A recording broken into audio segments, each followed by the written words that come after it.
Hello, this is Tony Hiller from realclimatescience.com.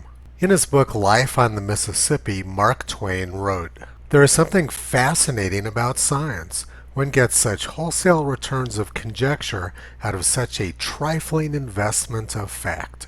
He was making fun of academics who draw unsupportable conclusions from a very limited amount of data. He provided an example of how this works based on some recent changes in the shape of the Mississippi River. He observed that the Mississippi River had become shorter over the last 176 years. Based on the trend over the previous couple of centuries, he concluded that in 742 years, the lower Mississippi River will only be 1.75 miles long. Based on his extrapolation, Cairo, Illinois, and New Orleans, Louisiana would merge into the same city. Mark Twain was engaged in satire, but unfortunately it reflects a reality in academia. Let's look at a more recent example from the year 2017. A new report released by the National Oceanic and Atmospheric Administration on the last day of Barack Obama's presidency presents a series of updated estimates for future sea level rise. Global sea levels could rise by more than 8 feet by the end of the century. But Barack Obama didn't seem to be too worried about that. Shortly after he left office, he purchased a $10 million home on the beach in Massachusetts.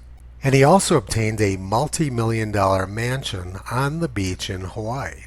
This home appears to have been an $8.7 million gift from the head of one of his nonprofit organizations. This nonprofit gave young men of color access to education, training, mentoring, and mansions. Barack Obama is obviously not too worried about sea level rise, but let's take a look at the report which came out on the last day of his presidency. It showed 6 different sea level rise scenarios. These ranged from very little sea level rise up to 2.5 meters by the end of the century. Over the last 5 years, NOAA has been updating these graphs for U.S. stations. Let's take a look. All of these stations in the northeastern United States show sea level rise below the lowest scenario. These higher scenarios were not based on science, they were just meaningless propaganda. This was just fake news and a fake projection from the Obama administration. And unlike Mark Twain's example, they didn't even use any actual data. Now let's fast forward 5 years to a fake model from the Biden administration. The Biden administration has been using a completely unsupportable climate model to control public policy. A number of states sued to have the use of this model stopped, but the Supreme Court just rejected their request. This may not be a big deal because the Supreme Court is actually working on much larger climate cases. The states argue that the Biden administration's models were a power grab designed to manipulate America's entire federal regulatory apparatus. The Biden administration wants to impose preferred policy outcomes on every sector of the American economy based on the fake climate model. The Biden administration is getting bolder and bolder with their fraud and lies, but this is nothing new.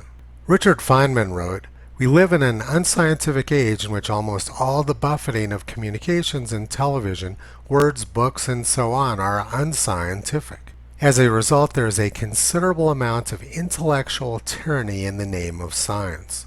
The Biden administration and their cohorts in Western European government are using fake models to destroy our economy and our civilization. Using their fake climate models, the Biden administration has developed policies which are crushing the poor and middle class, communities of color, and rural households. Toto saw this coming a long time ago and has been barking about it for the past 14 years. You can visit him, Kyrie, and Caesar on the web at realclimatescience.com.